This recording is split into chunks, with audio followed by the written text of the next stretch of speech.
নমস্কার বন্ধুরা, আজকে একটি মজাদার সুন্দর রেসিপি তোমাদের সঙ্গে শেয়ার করতে চলে এলাম। আজকে বানিয়ে দেখাবো শীতের ফেভারিট একটি recipe, fried rice. Fried rice বানানোর জন্য এইখানে 500 মতো বাসমতি চাল আমি প্রথমে ভালো করে জল দিয়ে ধুয়ে 1 ঘন্টার জন্য ভিজিয়ে রেখে দেব। চালগুলোকে প্রথমেই ভালো করে ধুয়ে জল দিয়ে ভিজিয়ে রেখে দিয়েছি। এই দিকে বিনস আর গাজরটাকে আমি কেটে নিয়েছি।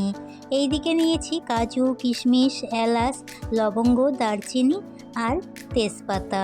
1 ঘন্টা পরে রান্না করার জন্য হাঁড়িতে আমি গরম জল বসিয়ে দিয়েছি।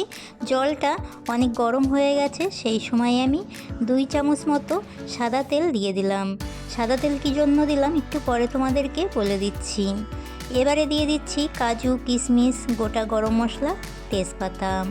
সব কিছু দিয়ে আবারও 2 মিনিট ঢাকা দিয়ে রেখে আবারও ঢাকনা খুলে পরে চালটা দিয়ে দেব।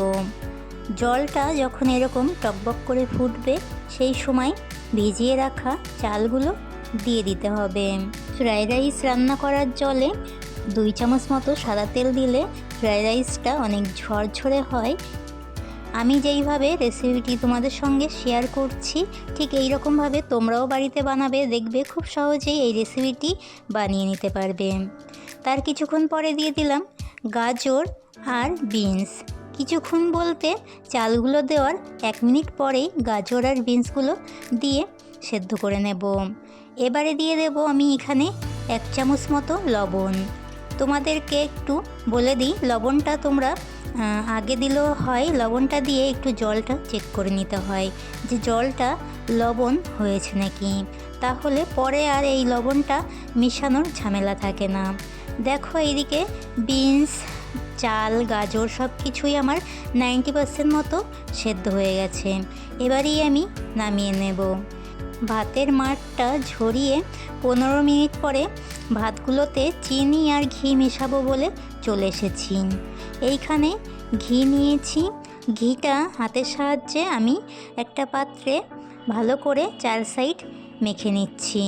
তোমরা যেই পাত্রেই ফ্রাইড রাইসটা রাখবে সেই পাত্রে এইভাবে ঘি লাগিয়ে নেবে। এবারে আমি অল্প অল্প করে ভাতগুলো এই পাত্রে ঢেলে নেব। তারপরে ঘি আর চিনিটা ভালো করে মিশিয়ে নেব। তোমরা ফ্রাইড রাইসে যেই রকম মিষ্টি খেতে পছন্দ করো সেই রকমভাবেই চিনিটা ব্যবহার করবে। আমি এইখানে চিনির পরিমাণটা একটু কম করেই দেব।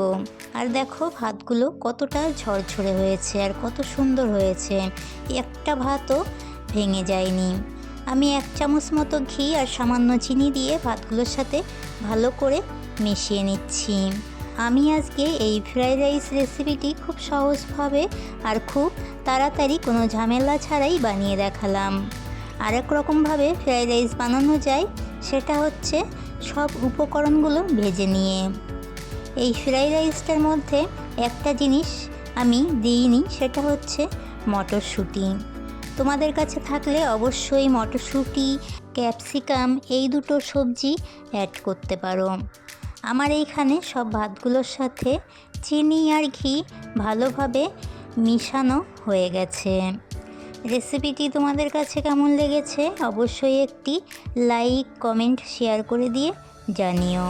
আজকের মতো আমার এই রেসিপিটি এইখানেই শেষ করছি।